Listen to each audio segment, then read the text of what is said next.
Welcome to Industry Beacon, where we shine a light on the trailblazers, the disruptors, the titans of industry shaping our future. And we're not just talking about success stories, we're diving deep into their hearts and minds to see what drives them. I'm Mikey Oreta. Now, every day in offices just like ours, the IT-BPM industry fuels the world's digital engine. But what happens next when that engine gets a powerful new upgrade? Now, in this episode, we're talking about artificial intelligence, or AI, a force that's changing the way we work, learn, and even the way we think. But how is this new technology changing the IT-BPM landscape? And how will AI rewrite the rules of the game to change the skills, the strategies, and the very future of this dynamic sector? All right, so Jack, this is right up your alley. You know, AI has been, the hottest topic ever since ChatGPT was launched in November 2022, and that this whole buzz and hype about AI continues. Yeah, it's going to give us superpowers that we never had before. How much do you think it's going to change the game? It's rewriting the way we think, the way we work, and the way we, communicate. So how do you think this is going to be a game changer? Well, personally, I view it as something that has made me more productive, faster in responding, not too much lazier, although I feel that sometimes. But I think we should treat it as a tool that will make us There's smarter. a lot that it can do, but it also has its limitations, and it's nothing without people. It's all about, if you think about it, it's all about data. And you need to treat data if you trust it only, if it's accurate, if it's properly organized. So that's the way we should view it. At the end of the day, I still see the human. Correct. Making the decisions, making the judgments. Correct. It's only going to give us a nice springboard to do our things more effectively, more efficiently. There's going to be a lot of cost savings. And there's going to be a lot of relearning. We're going to need to have to upskill, and we're going to need to have to go in a different direction. But the growth is going to be challenging and interesting. Today, we are plunging headfirst into the transformative world of AI with a guest who knows the IT-BPM industry very well, but also brings a spark of innovation that will leave us all buzzing. Now join us as we chat with Dominic Ligot, fondly known as Doc. He's a true innovator in the field of AI, and with him we'll look ahead towards the exciting future of the IT-BPM industry. Whether you're a tech enthusiast, or just curious about what's up next in this space, this episode is for you. Industry Beacon will be right back.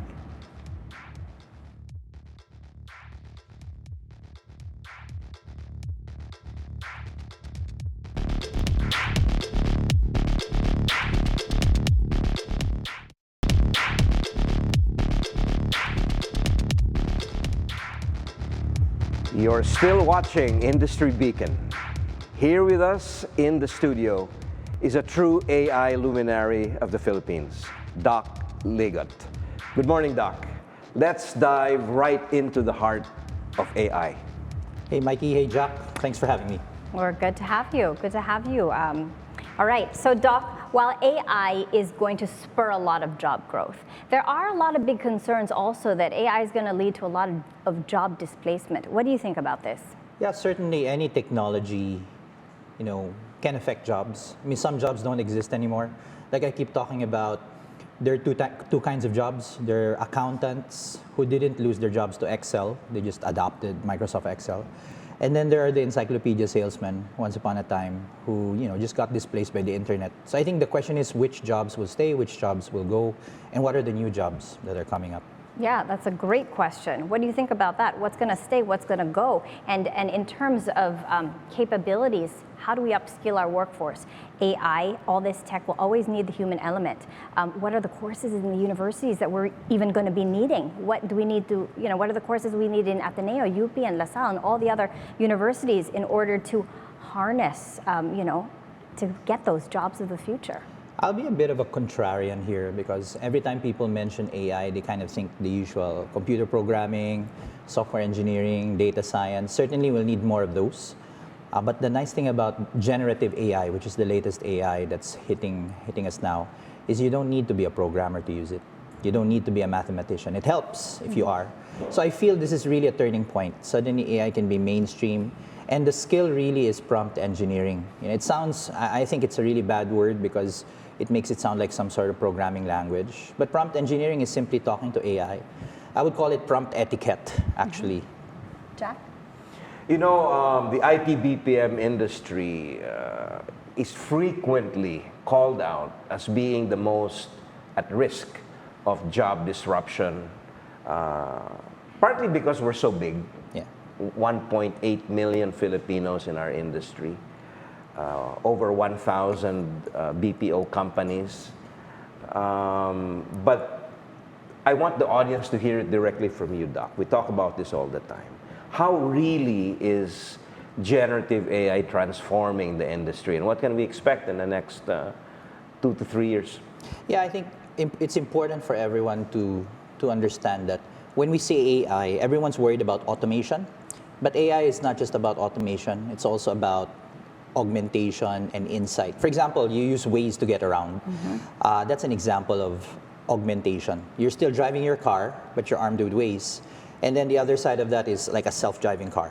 So between adopting a self-driving car and adopting Waze, I think everyone's adopting Waze. So it's the same for businesses. There'll be more applications where AI enhances jobs, and there'll be a few that are automated.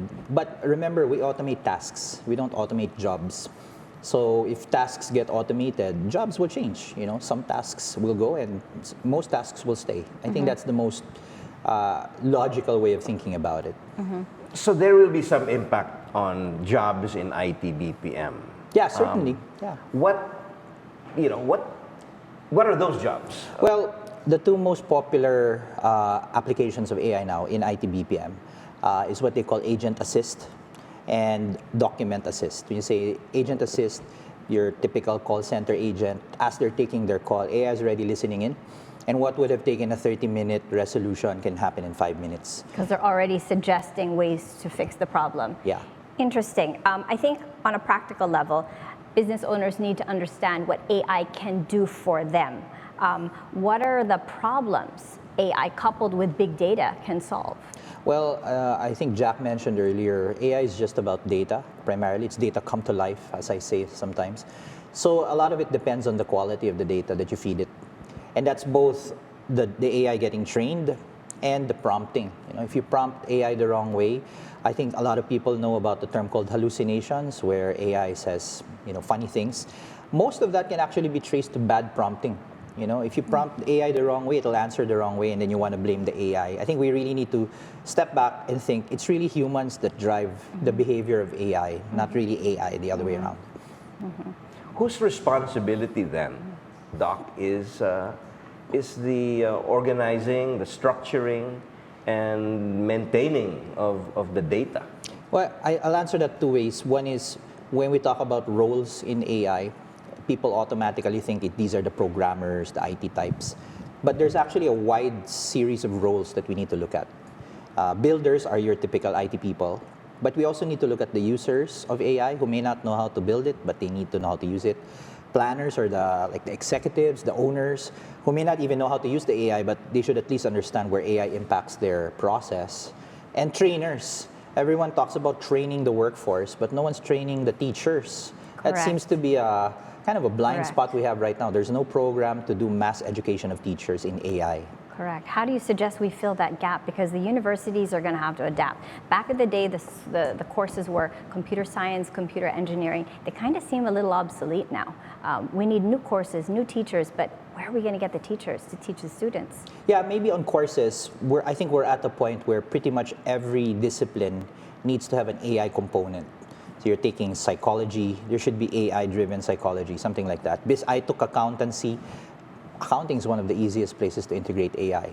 But then from a workforce standpoint, if you're thinking about teachers, I think it has to happen both at the mass level.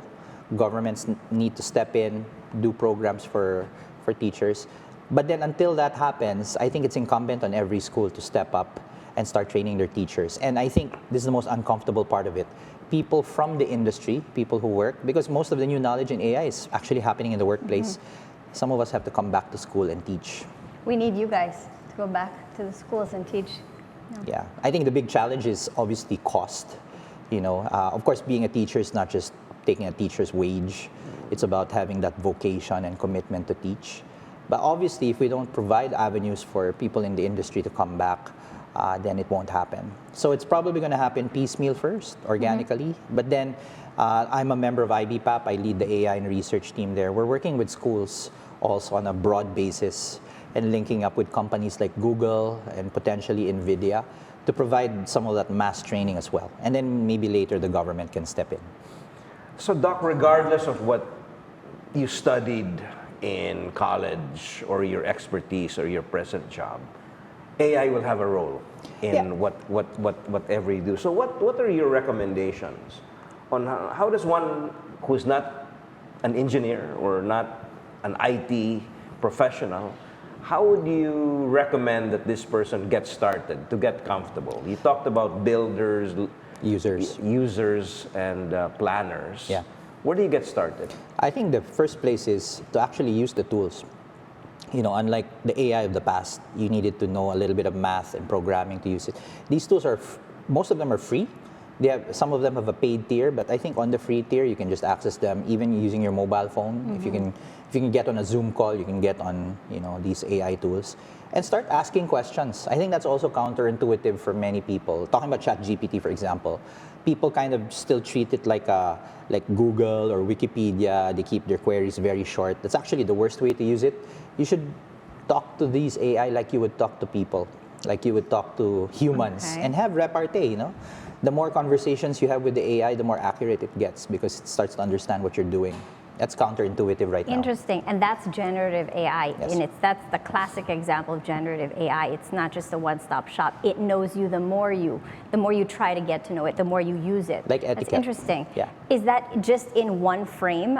For example, if I use my laptop now, I ask a question, and I fine-tune it, they'll know me. But if I close my laptop and I go on the site again, will it have that history of the framing and all that stuff? Yeah, it stores historical chats, but then that opens up the question on privacy, right?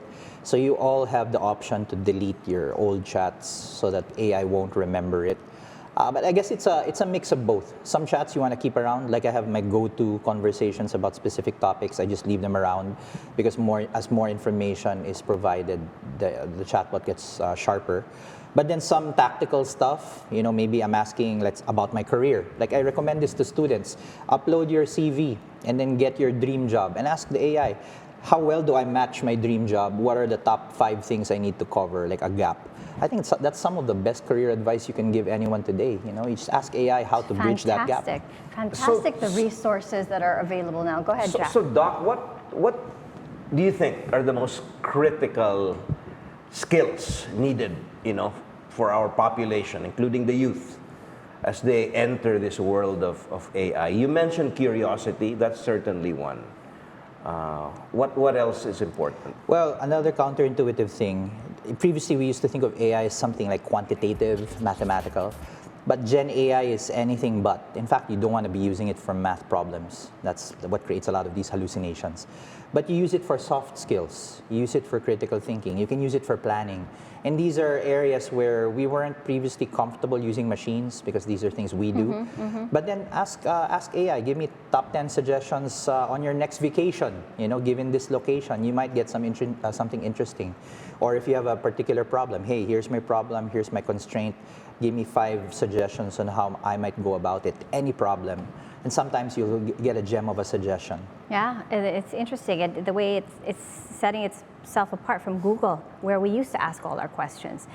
Something that we all need to get used to. Now, another thing, with big data comes big privacy concerns. How do we know, that all this stuff is being used responsibly? As we've seen, the elections are coming up in the US and in the Philippines, and we saw the power that this stuff wields over the voting population. How do we make sure that everything is safe and that it's used wisely, properly, and for all the right reasons? Well, I think the biggest gap right now is we don't have any laws on AI. Even if you look at the Privacy Act, cybercrime law, they all conveniently avoid mentioning AI. Maybe because it wasn't relevant back in 2012 when these laws were written. But we're now more than a decade from that time.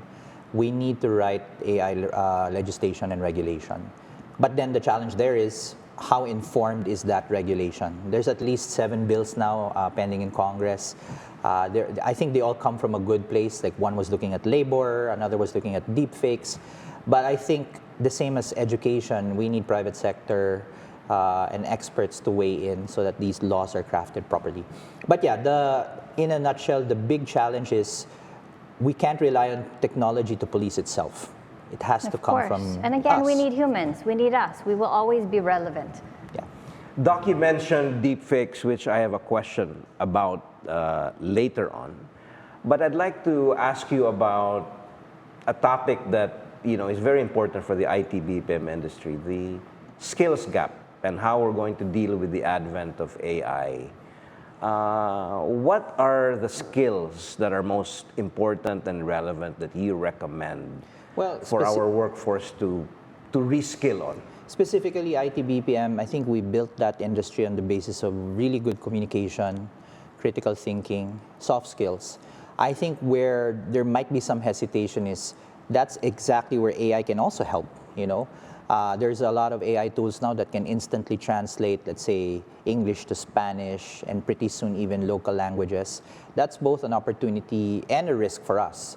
Because right now, we're like a solid number 2. Like, India's number 1 in IT-BPM, we're number 2. And all of the potentially third-rate countries, the only gap they have... coming up. Yeah, but the only gap they have is communication. They can't speak English. But then with AI, they'll narrow that gap. So for us to be playing really good defense, we now need to use AI for productivity, for creativity, and leverage our existing strengths in communication and critical thinking. That's the gap. Mikey, as you know, Doc and I work together in IBPAP, and we're working on a 4E framework, which I'd like Doc to explain. Okay, what are those 4 E's? Yeah, so maybe a preamble. 4E came from my own observation that it's actually a governance framework. When we think governance and regulation, it's normally dominated by legal people or governance people, audit people.